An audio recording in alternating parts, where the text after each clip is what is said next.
शुभ प्रभात। तो इन सभी तत्वों को, जिन पांचों तत्वों की बात हमने जो करी, जिसमें जल भी है, अग्नि भी है, वायु भी है, पृथ्वी भी है और आकाश भी है, ये पांचों तत्व हमारी छोटी छोटी दैनिक गलतियों से, हमने माता पिता का अपमान किया, हमने स्त्रियों का अपमान किया, पृथ्वी तत्व आपका दूषित हो जाएगा। जब हमने पवन देव की बात करी थी, जब हमने अग्निदेव की बात करी थी, जब हमने आकाश की बात करी थी, भोजन ढेर सारा खा रहे हैं, समय पर नहीं खा रहे हैं, जैसा खाना चाहिए वैसा नहीं खा रहे हैं, संग्रही प्रवृत्ति है, तो आकाश तत्व कुपित हो जाएगा, क्रोधित हो जाएगा। चोरी करने वाले का आकाश तत्व हमेशा क्रोधित हो जाता है, विचारों में भी उठापटक लाने का काम यह करता है। तो इन तत्वों को अगर समान रखना है तो हमें इनके इन देवताओं को, देवता मतलब देने वाले, इन देवताओं की इन पर्टिकुलर क्रियाओं पर, उनको प्रसन्न रखने पर हमें अपने दैनिक स्वभाव में काम करना पड़ेगा। इसीलिए हमारे पूर्वजों ने हमारे साथ कहा, अपनी एक परंपरा चला दी, एक निश्चित चला दी परंपरा। भोजन करने का तरीका क्या है? पहले भोजन को प्रणाम करो, और कहा उन्होंने पेट भर के, माना एक डकार आ गई खाना बंद। क्या बोला उन्होंने? डकार आते ही खाना बंद। डकार आने के बाद अगर आप खाना खाना शुरू हो जाएंगे तो आपका पेट ओवर हो जाएगा। इसीलिए उन्होंने कहा सुबह उठते ही धरती माता को प्रणाम करो। जब धरती माता को प्रणाम करोगे और कहोगे और हाथों के दर्शन करो, कराग्रे वस्ते लक्ष्मी, कर मध्य सरस्वती, कर मूले तो गोविंद, प्रभाते कर दर्शनम। हाथों के दर्शन करो, देवताओं को अपने हाथों में मानो। जब आप ये मानना शुरू होंगे तो आपके पांच तत्व क्या होना शुरू हो जाएंगे? संतुलित हो जाएंगे।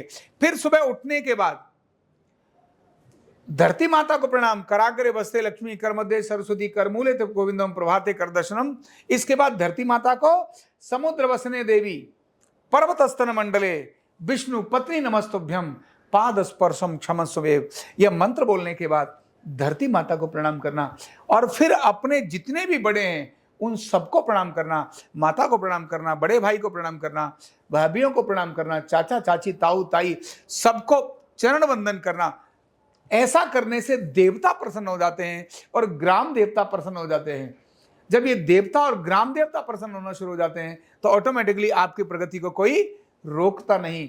इसीलिए दूसरों को अभिवादन करना, प्रणाम की जो मुद्रा डाली, जहां भी आप जा रहे हैं, ऑफिस में जाते हैं, जो भी आपके बड़े मिलते हैं, सभी को प्रणाम करना। इसके लिए उन्होंने कहा अभिवादनशीलस्य नित्यम वृद्धोपसेविनः चत्वारि तस्य वर्धन्ते आयुर प्रज्ञा यशो बलम। जो व्यक्ति अभिवादनशील है, जो नित्य बड़ों की सेवा करता है, नित्यम वृद्धोपसेविनः चत्वारि तस्य वर्धन्ते, जिसकी चार चीजें बढ़ती हैं, आयु, प्रज्ञा, यश और बल, ये चारों चीजें बढ़ जाती हैं। तो जब हम बड़ों को नमन करते हैं, बड़ों को प्रणाम करते हैं, तो ऑटोमेटिकली ये हमारे तत्व बैलेंस होना शुरू हो जाते हैं। और फिर उन्होंने कहा देशाटन करो, देश में घूमो, और फिर कर्मठ रहो। वो कहते हैं आलस बनने से नहीं, वो कहते हैं आलसस्य कुतो विद्या, अविद्यस्य कुतो धनम, अधनस्य कुतो मित्रम, अमित्रस्य कुतो सुखम। आलसी व्यक्ति के पास विद्या कहाँ, और अविद्यस्य कुतो धनम, जिसके पास विद्या नहीं है उसके पास धन कहाँ, अधनस्य कुतो मित्रम, जिसके पास धन नहीं है उसको मित्र कहाँ, और अमित्रस्य कुतो सुखम, जिसके पास मित्र नहीं है उसके पास सुख कहाँ।